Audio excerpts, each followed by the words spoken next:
Hi there. Welcome to my live stream today.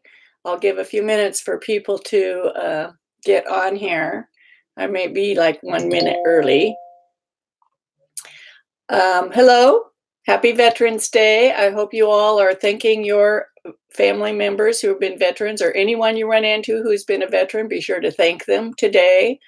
Um, we're having a big celebration in our town, our guild, and our local knitting store, What the Knit Guild and the Twisted Skein store created a huge art installation that we put up on Friday on our local Veterans Memorial. It's very big and it's beautiful. We put all the names of our local veterans on the leaves of the poppies, and it's been amazing.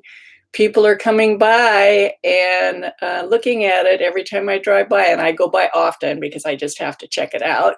And I see people writing more names on the leaves, and that is just so awesome. In fact, I've taken some marking pins out there and set them around so people can do that. So let's wait for some more people. Give me thumbs up if you can. I like to see thumbs up. Hello, Cindy in Atascadero. Barbara Thomas in England. Yay! Susan Powell from Australia. Elaine Homestead from Loganville, Georgia. Missouri, Loanna Hendricks. Roger Abernathy. Renee, good morning, Renee. Danielle G. Barbara Weitheimer. Hi from Sidra in Tracy, California. That's not far from me. Hello from France, Francois Monero. I'm probably not saying it right. Pat Lewis, Everett, Washington. DJ Morning from NorCal. Sugarland, Texas, Peggy Malloy. Sarah Wassel from Britain. Black Forest in Germany, Jilly Lynn. You know, I should make like a world tour and come around and visit you all. Wouldn't that be fun? So here we go. Marlene Kern, Demetria, Teresa West, Miriam Galazzi from Chile, Patagonia, Charlotte Viking from Sweden. It might be Viking, it's W-I-K, I'm not sure how to pronounce it. Sarah from Boca Raton, Mary E. from Bend, Oregon, Vicky from Georgia, Autumn from North Dakota. Okay. So I was pretty much absent in the last week or two. I'm sorry. I went to Stitches SoCal in Pasadena, had a great time. I met quite a few of you in person. People came up and gave me hugs and said thank you. It was so awesome. It was very awesome. Thank you for those people. Yes, Roger Abernathy says he'd love to see an online world map with dots representing everyone working on this project. Wouldn't that be fun? I wonder how we could do that. There must be some way to do it. Somebody figure that out, because I'd like to see that too. So, like I said, I was absent. I'm sorry, but I'm back.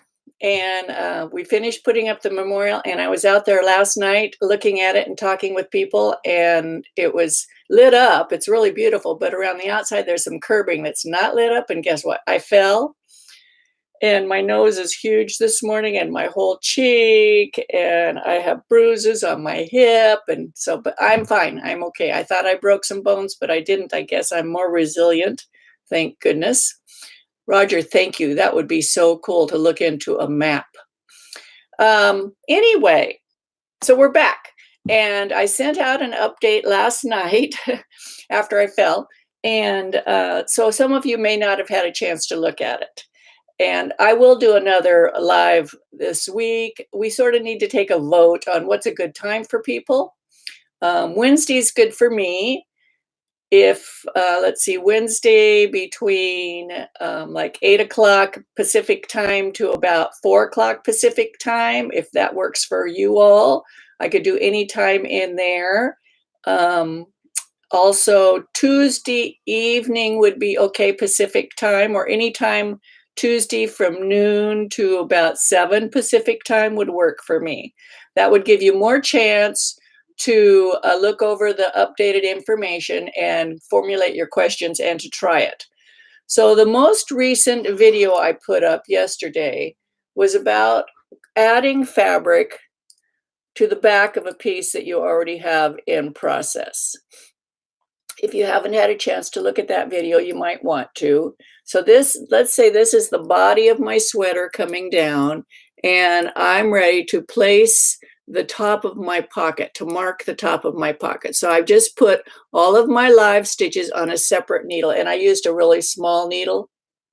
But you could just use waist yarn if you want, or you know how you have interchangeable needles and you just have the cable, you could put a needle through here and take the needles off and put plugs on each end, but I would just leave it in there. And then in the video, I showed how to pick up stitches from the purl bumps on the back. Now, of course, yours won't be in a contrasting color.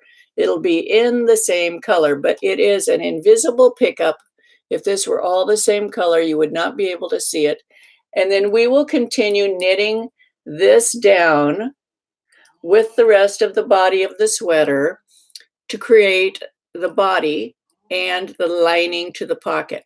This cable that's coming down here will not be on the lining because you don't want a double thick area there in your pocket. So the lining is just stockinette stitches. It's kind of bright, but you can see them. And you do need to take cable flare compensation into account. Demetria asked, she said, if you have, in the video I said it's not so easy to pick up stitches from the backs of the purls that are on the right side, their knits on the wrong side. You can do it if you have a large series of purls in the row on the right side, then yes, you can pick up from some of them, but you still need to take into account cable flare compensation and pick up fewer stitches. So you can see my white fabric is about the same width as my green fabric. I added 2 less stitches here. So if there had been 2 more stitches, it would have been about this much wider right here, because that's about 2 more stitches. And my pocket lining would be too big for the pocket and would be bulky and puckered. So I'll talk more about this in just a minute, but that's the most recent lesson along with the waist shaping that's going to go out plus hip shaping. So let's start right in with the written questions that people submitted in my group on Ravelry. This is from Sweet Jane 11, and she says, Suzanne, with the button band being 3 inches and Ann Bud already allowing 1 inch for them, how much are we to allow on the front areas of our work? Is it 1 inch on each side? Yes, that's the correct answer. My gauge is 6 stitches to the inch, so for me, 6 stitches on each side. Yes, that's you did it right. You're doing good. This is from Ronks Knit. It says, hi, Suzanne. Please, could you demonstrate the way to cast on stitches for the underarm part? The instructions say to work across the front, put sleeve onto temporary needles or whatever, and then cast on stitches before working across the back. How is that done, please? Yes, I'll make a video on that, and I might be able to do that this afternoon. So I'm adding that to my video list over here. This is from Ronks Knit again. She says, hi, Suzanne. I'm now at page 85 of the book. In the previous pages, I needed to work to the bigger size chart to adjust for the smaller sleeve, etc. Do I continue to do that throughout the whole process? Only when you're working on the sleeve. So when you get to the point where you put the underarm stitches, where you put the sleeves on a separate waist yarn or needle and you pick up those stitches under the arm, from that point down, you're going to work to the directions of your body. When we come back to the sleeves later, which will be week after next, then we'll knit the sleeves down according to your sleeve size. That's a great question. Thank you. This is from Glisa66. She said, could you please explain the math behind using numbers when you need to knit a garment larger than the options given? The math is stitches, your total stitch count that you want for the circumference of the part that you're going to knit. So if you have your body circumference and you've added your ease and you know how many stitches per inch you're getting, you multiply your stitches per inch times that finished circumference. And then you're going to subtract for the button band. And then you go into the book, and I didn't even bring my book in here, I should get it. to the page where it says your total stitch count for the body, the remaining stitch count, and you find your stitch count. It does not matter which size or stitch count, which size or stitch gauge it is in. Ann Budd has created this spreadsheet. It's perfect. All you have to do is find your total stitch count. And that's what you're going to use. You're going to follow the directions for that stitch count. I do have a video on that, and it's the full version, I do believe. No, I'll figure it out. I'll put a link to that below this video. That's a good question, because not everybody fits in the book. I have a couple people in my live class who don't fit in the book, and we're moving ahead with theirs, and they're doing quite well. So that's one I need to add the video link to this live stream once it's over. I'll come back to your questions in a few minutes, the live questions, but I want to get through some of these first. This is from Sung Pack 1. Suzanne, can you please demonstrate faux seam that are discussed in the book, especially faux slip stitch seam? Thank you. Yes, I'll make a video, and I can do that today too. These are two very easy videos that I can put out quickly. So I'll add that to my video list. This is from Read Knit Dream. I like that. Posting here again, since this didn't get addressed in today's live stream. After completing raglan and starting the body, following the direction to measure waist depth, I came up with 7 inches between underarm and waist, which means I should start waist shaping 4 inches after the underarm cast on stitches. However, on Itag page 39, it says I should knit for 4 inches after underarm and stop. It's not clear to me if I should knit to my waist length or just 4 inches after the underarm. Would appreciate some clarity. I changed that. I changed it. You can knit to your waist depth. Just go ahead so you'll be ready to start the pocket. 2, for waist shaping, I'd like to do darts only on the back.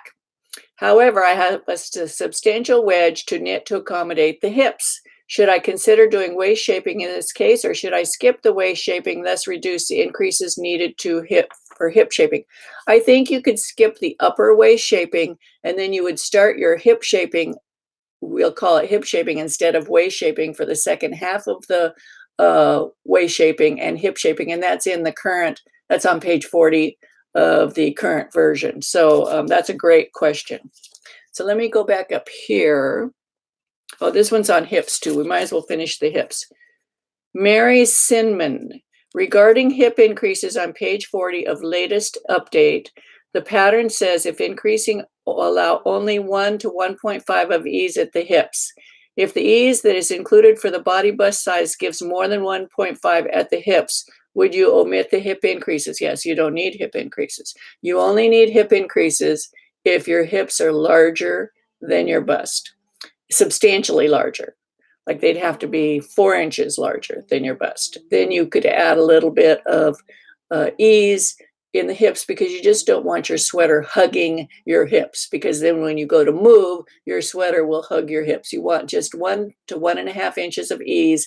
That allows the sweater to move with your body and not cling to your hips. So I will change the wording in the directions on that one, because I need to make it more clear that you only need to do hip shaping if your hips are substantially larger. And there are many of us that have beautiful hourglass figures where our hips come out further. Okay, let me go over here. Bridget, hi from Belgium.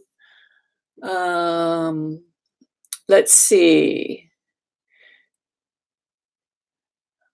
Love that sweater. This is a sweater I knit. It's out of Interweave Knits. It's the only sweater I've knit ever out of Interweave Knits. I'll post a link to it down in the below. It's a modified drop shoulder, which can be one of the sweaters we do in the future.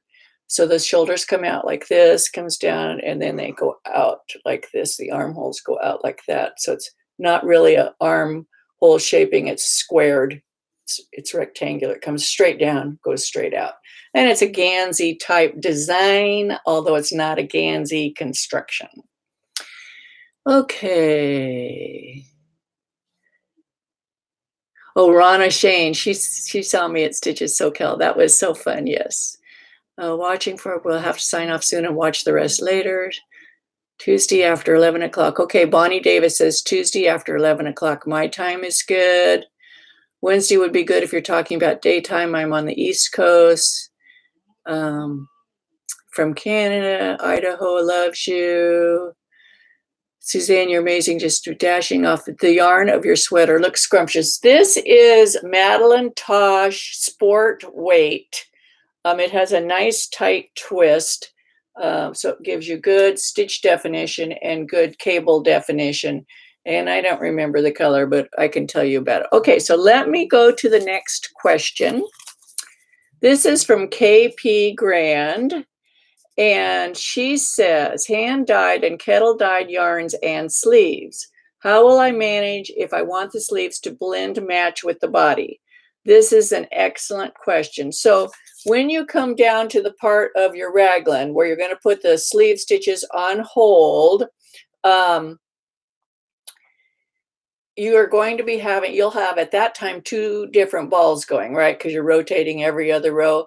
Save one for the sleeves. And so you would just discontinue one from the body and start a second one on the body. Save the other one for the sleeves, about half and half.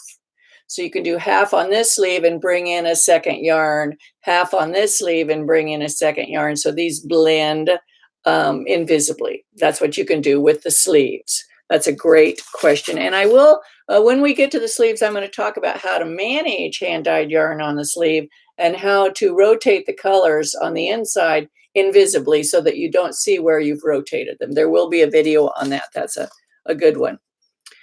This is on the pocket. Demetria asks, do we need a separate spare needle for each pocket? Yeah, it probably would be best, or waste yarn. Either's fine. This is from RDA 76, and he says, if someone is a little unsure about their natural waistline and wants to double check the starting point for the top of the pocket, can you measure up from where you want the bottom of the sweater to be? Yes.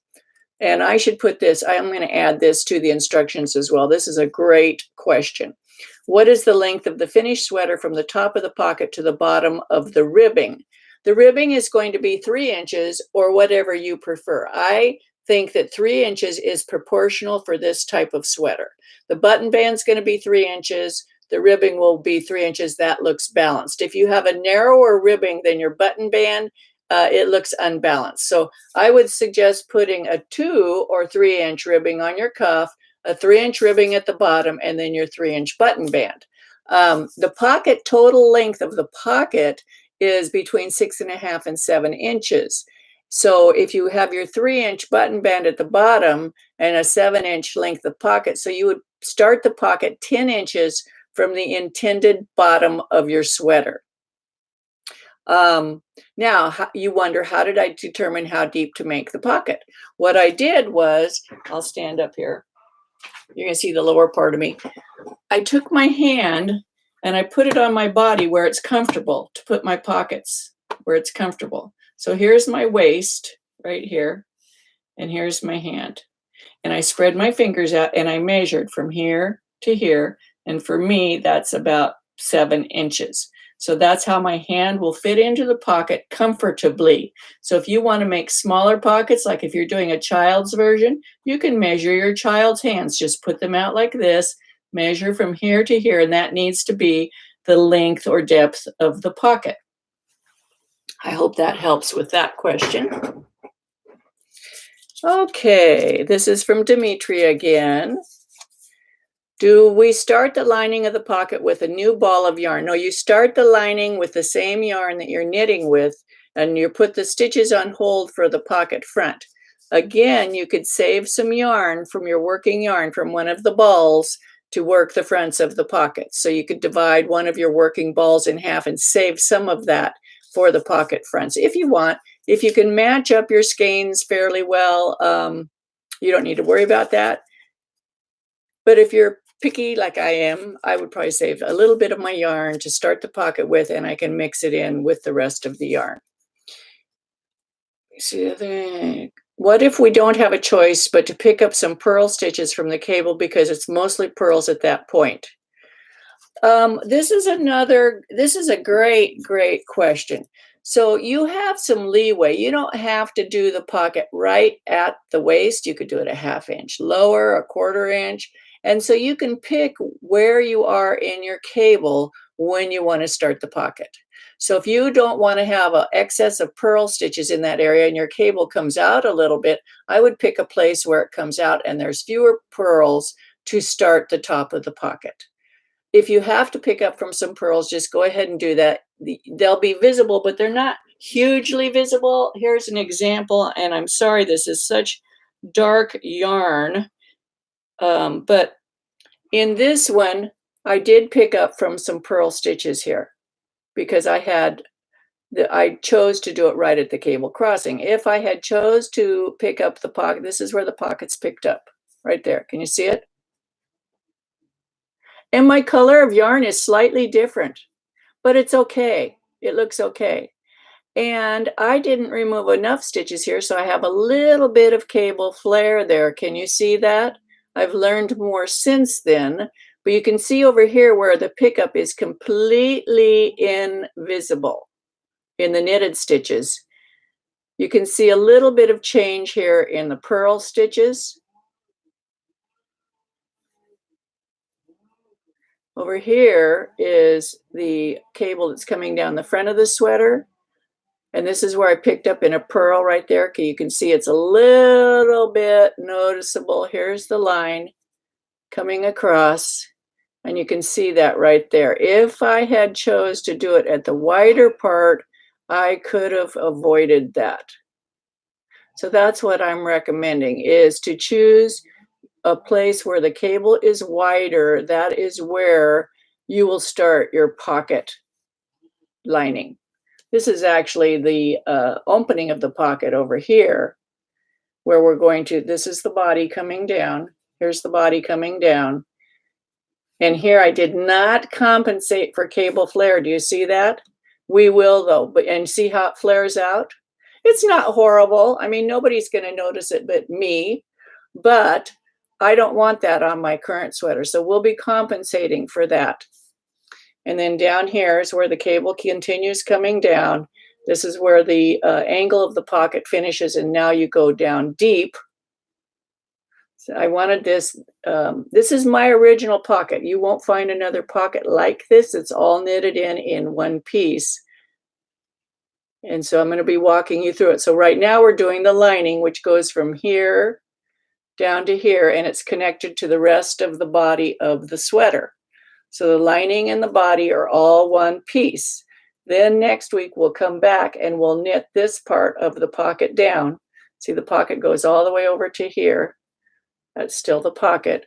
And we're going to knit the front of the pocket and then connect the two down here. That'll be our work for next week. So I hope that answers that. This is from Floristine. This is picking up stitches for pocket, 5.5 inches. Does this include or exclude the stitches removed for the cable flare? You want to pick up 5.5 inches over that fabric, including the cable. So we're not talking about stitches, we're talking about inches.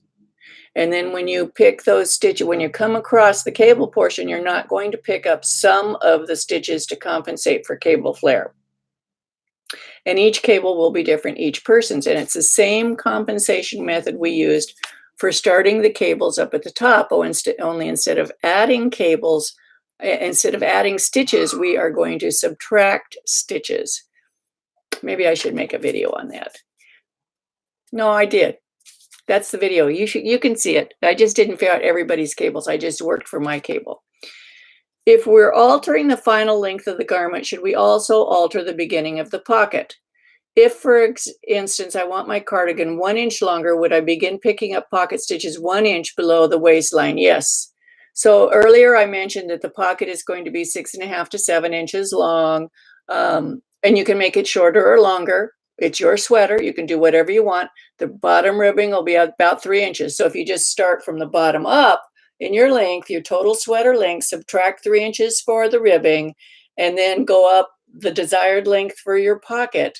That's where you're going to start your pocket. So it could be anywhere in your sweater. It could be even up high if you wanted it to, but I don't think anybody's sweater is going to be that short. Okay, this is from Hop in a Stitch, Hope in a Stitch. You've been doing the live streams on Sunday mornings for a while now. Is there any way possible you could change to Sunday afternoons? I've sort of addressed this by doing the midweek video, but you didn't mention what time zone you live in. So I could do later Sunday afternoon. We'll talk about it. We should have a thread on Ravelry and do a poll. You know how you can put polls on Ravelries, and we can pick a day and times, and we can try to meet everybody's needs, or as many people as possible. Now for the baby sweater, Marie Hammond says, for the baby sweater I'm knitting, should I pick up the 5.5 inches or make that pocket width smaller? Use your baby hand, you know, the baby's hand. If you can get, if the baby doesn't live with you, you can have whoever the baby lives with stick their hand on a printer and photocopy it and send it to you. And then you can measure the width of the hand this way and the length of the hand this way, and you can make the pocket fit. Have them spread the baby's fingers out, or child, and that's how you can make the pocket fit. So you would just measure it. So the top of the pocket is an angle. Where's my sweater? So the top of the pocket, you see, is narrower than the bottom. And you have to think about that. So down here, you would have the full width of the hand. So my hand fits in there like this. See, if I put my hand in here, it fits. So you put the baby's hand in there, and then you're going to bring it up. This is probably 3/4 of the width of the bottom of the pocket. So you would just do some calculations. Okay. That's a good question. I like deep pockets. I just started answering croquettes. It is short with only 4 pages. I don't mind the math at all, but I found I have more questions than those 4 pages can answer. Please review why would or would not want waist shaping. Waist shaping. This sweater does not have any waist shaping. So let me stand up again. Okay, so it just comes straight down. Actually, no waist shaping. So it just goes straight down. Waist shaping is just going to pull it in just a little bit, not much, but it just does that. Now, a Gansey style isn't intended to have waist shaping, so this is appropriate for this style of sweater. Our raglan sweater is going to have, this doesn't have very much ease. The raglan sweater is going to have more ease. Just a little bit of shaping keeps it from looking boxy around this part of your body. Whether you have a waist or not, it adds a little bit to your sweater. But you do not have to do it. You can leave it out if you want. It's your sweater. You can knit it however you want. You can try this with a t-shirt. You know how t-shirts are square, rectangular? Try one of your t-shirts on. See how it looks. Look in the mirror. Take a picture of yourself.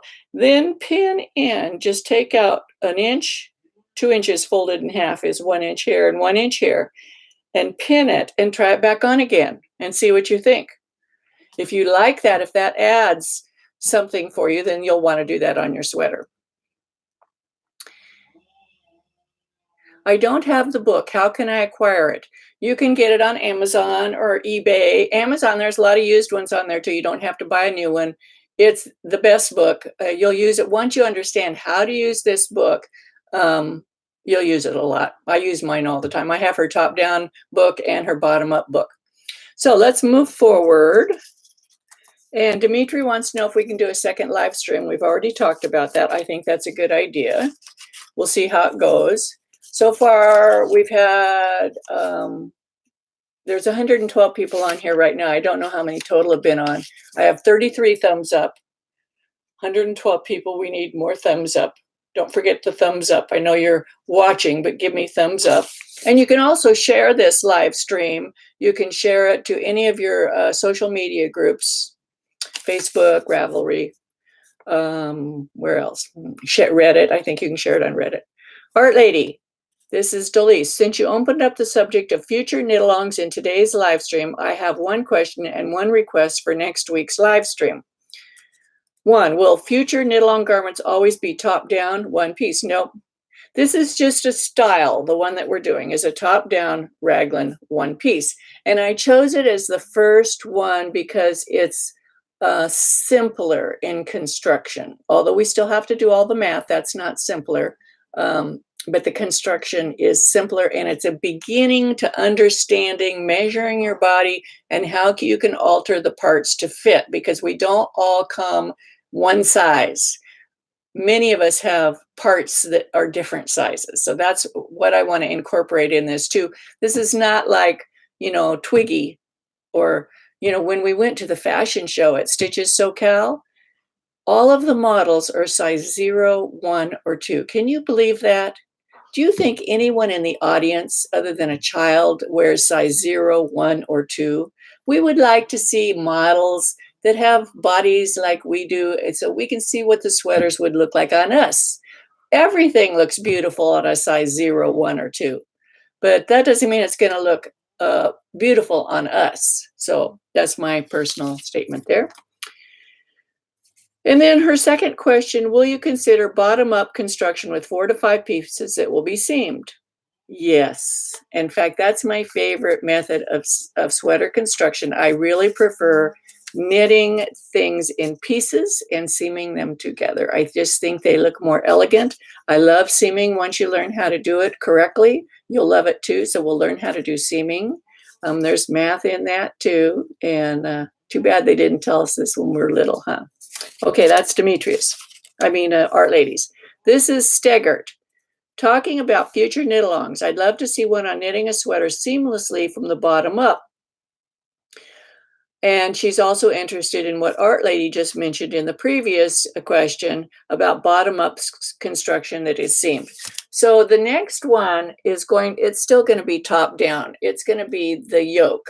And the reason, and you can do a yoke bottom up or top down. The reason that I'm choosing to do it top down is because we're doing the raglan top down, and you'll be able to understand the relationship of a yoke and a raglan. And once you understand that relationship, it frees up your mind, and it makes sweater construction, that style of sweater construction, really easy for you. You can knit one for anybody. You can knit for your grandchildren, your children, your grandfather, your husband, your father, your mother. You can knit one for anybody with just Ann Budd's book. You don't need anything but her book and so a little bit of imagination.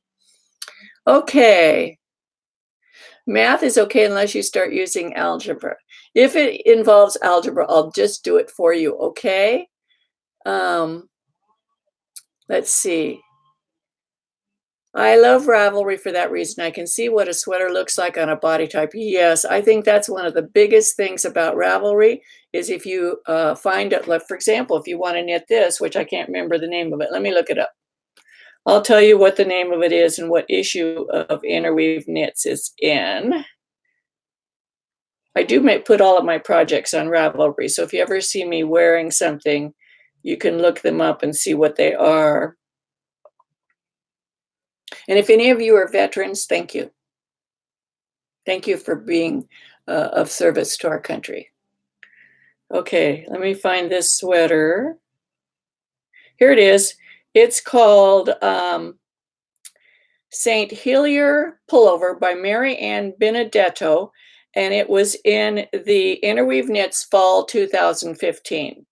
The yarn I'm using is Madeline Tosh Sport, and the colorway is Norway Spruce. So that answers all of that.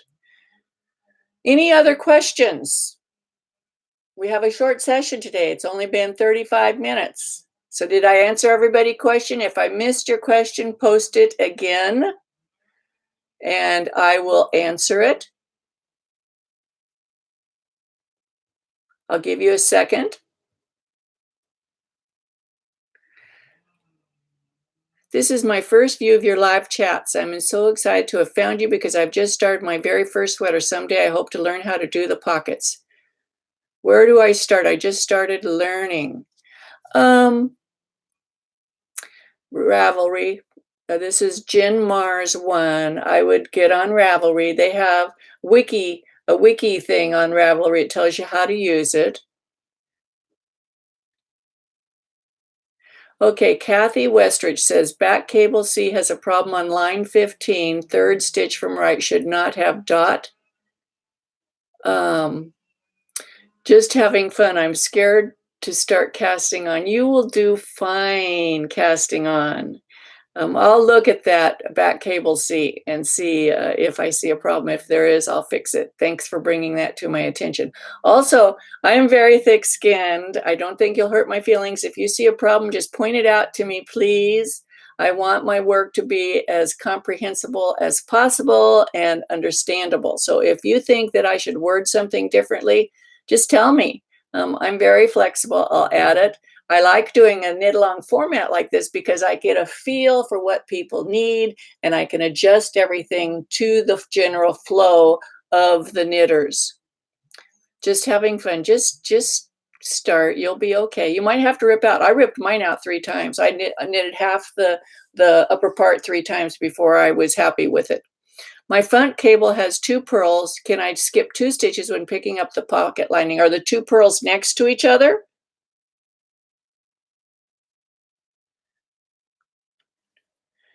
Wrong gauge, how far along? Okay, there's a couple of good questions here.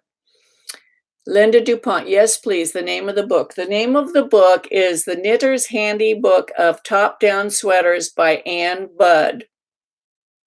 It's a good book to have in your library. Lori Wilkerson, I was going to keep going, but if I'm doing the wrong gauge, how far along can we be to correct it without having to undo it all? Try it on. Lori, try it on. If it's too big, just rip back to where it fits and continue with that stitch count. You'll be fine. If it's not big enough, continue making your increases at the current rate and keep trying it on till it's big enough and then go with that stitch count. That's the best way to deal with that. If they're next to each other, I'd pick up in one of them. I wouldn't skip 2 stitches. Barbara has the 2 stitches next to each other in her cable that are 2 purls. Pick up in one of them and not the other. Just came from the pocket video from yesterday. I don't understand what I'm looking at. Could you show the inside of the pocket on your finished sweater? Yes. So what we're going to be knitting, here's the pocket. This part here that's the outside of the pocket is just going to be on hold. We're not going to knit this part yet. And this is the lining in here. See, that's the part we're going to be knitting. It's just stockinette stitch. So if you can't visualize it, I know I had a hard time visualizing pockets when I first started working on constructing them. Just follow along with the directions, just follow them. And you'll start to see. For example, here, this is the one in the video. So this is the front of the fabric and it's been put on hold. I picked up stitches from the underside and this part will continue to the body. There's more, the whole sweater's going to be on this needle, not just these stitches. So these will go on hold. You pick up the replacement stitches directly underneath and this is connected to the rest of the body. And then you're going to continue knitting the body. This will be the lining portion though, but it'll be the body down, having any of your waist increases or hip shaping that's going to be happening here. And I have you do that for 5 inches. Then we will come back and we'll do the front of the pocket and it'll just be the front. It won't have anything to do with the rest of the body because over here on this side, we're going to be creating the opening of the front of the pocket. So we'll be creating these stitches here. This edge, this is the front opening. This is the part that's over by the button band. So we're going to, starting next week, we will knit this portion and we're just going to knit this. A little piece. It doesn't take very much knitting to do it. And then we go back to knitting the whole body again and connect the pocket to the body down here. It's like a puzzle. If you don't want to do front cables, This is by Bonnie Davis. She's not doing this front cable, but she's going to put a cable on here. Then you just pick up your stitches here, like I say in the directions. You don't have to leave any stitches out for the cable. You don't have to compensate. And you're just going to knit your lining without the cables because you don't have any cables there. And when we come back later next week and pick these up, I'll tell you how to do the cable here. That's next week. I'm not using a new ball of yarn for the lining. I'm using the same ball that the whole body of the sweater is being knit in, or the same two balls. You can save a little bit of one of the balls for the front of the pocket, but the fronts of the pockets are not very big. They're only from here, this fabric right here. It's like a big swatch. So you don't need to save a whole lot of body yarn for that. And you're still going to be rotating your two colors across here, see? In fact, you'll probably have body yarn left from here doing the lining and the rest of the body that you can work with doing the pocket. Mary E., is it okay to jump ahead a bit? And when you say jump ahead a bit, what are you going to jump ahead to? Just let me know.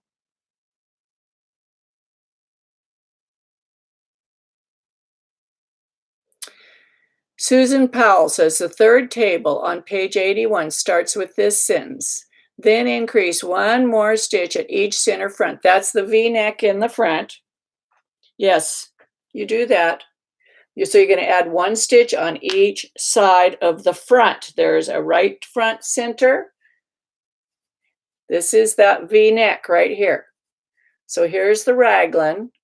Here's the V-neck. So can you see how the fabric gets wider on both edges? This is the raglan increases. These are the center front, which is the V-neck increases. And you do one on this side, one on the opposite side. What is the next knit along you are doing? I think I'd like to try one of your projects. The next knit along is going to be a top-down yoke sweater using your needles, your yarn, your stitch gauge. And we'll talk about how to fit patterns into the yoke, and you can choose any pattern you want to go into the yoke. It can be cables, lace, stranded work, intarsia, mosaic knitting, or plain, just stripes. You can do whatever you want in the yoke portion.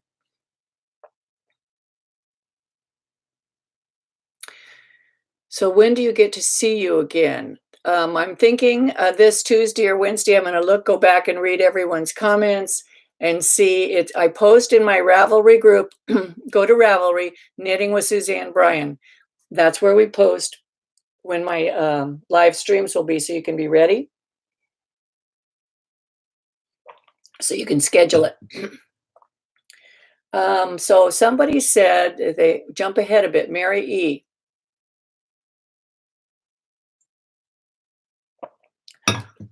Where do you want to jump ahead to? And Demetria, you just break the yarn once you've picked up those stitches. I mean, you break this yarn here. What I did was I knitted to this edge, which with the green. And then you can start in the same spot and do the lining. So you could go this way, or you can break this yarn, the pocket yarn, the body yarn. I'm sorry, it goes this way. This is your body yarn. This is the pocket lining. You can break the body yarn if you want to, if you need to, like if it ends up being on the other side and you need to start on this side, just break it and start the lining with that same yarn. I think you can figure it out to where you don't need to break the yarn. I think that it works fine without breaking the yarn. But you may have to break the yarn, that's okay. Let's see. Janice Best Nesbitt. What's the difference between intarsia and stranded work? Intarsia only uses one color at a time, and you have blocks of color. And you do not carry the resting colors across those blocks. The yarn color only stays in its block, and that is worked with that color, and the other color stays over here. Nothing is stranded across the back of the work.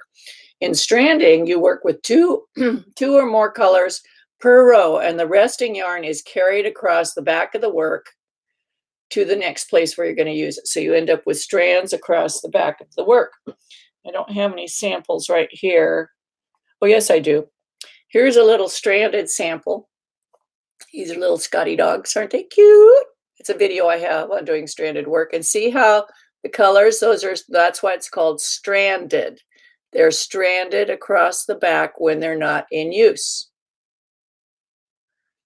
Now you could do this same thing in intarsia, but the purple would just have the purple yarn and the white would just be white. And when you turn it over to see the other side, you'd still see the Scotty dog in purple and the white in white. There would be no stranding. In fact, that's a good video to make too. This is a great pattern to use for stranding or intarsia. Does that answer that? So when will you do the next knit along? Good question. Probably after the first of the year, maybe the middle of January. I have to rest in between.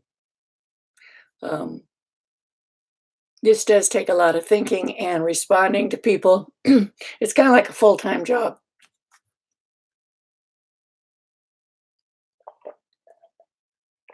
But I love doing it. I enjoy doing this. I enjoy teaching people. So it's it's a job I choose to do. And since I'm retired, yep, I choose to do this. Okay. Renee says, missed earlier question from Bonnie Davis about correction not made on page 30. It doesn't seem to be fixed on the latest download. Okay, so I'll fix that. Page 30, let me write this down. Page 30. 30, there's a mistake. I'll fix it. And it'll come out next week as corrected, okay? Anything else? So if any of you live in Bakersfield, come on down to the Veterans Memorial at 11 o'clock. I'm going to be down there. I've got 2 guys coming. They're going to play echo, taps, bugles. And then we're going to start reading the names of the off the memorial. Look on Ravelry for Wiki. Yes, it seems you are full of time. Thanks. You're the best, Suzanne. Thanks. Just having fun. We love you too. Thank you. I really like all of you. I really enjoy doing this. And as I said, don't be shy about making your comments or statements. Anything that I can do to help you improve your knitting, I'm willing to try to do.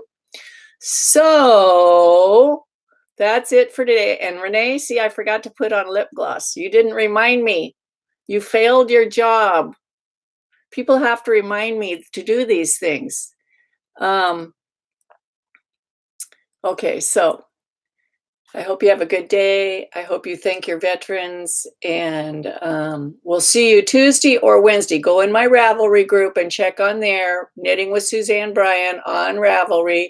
Join the group if you haven't joined it already, and you'll see when the next live video is going to be. And watch my other videos too, okay? Give me thumbs up before I turn it off. If you haven't given me a thumb up, give me a thumb up. Okay, you guys take care and have a great day. Bye-bye.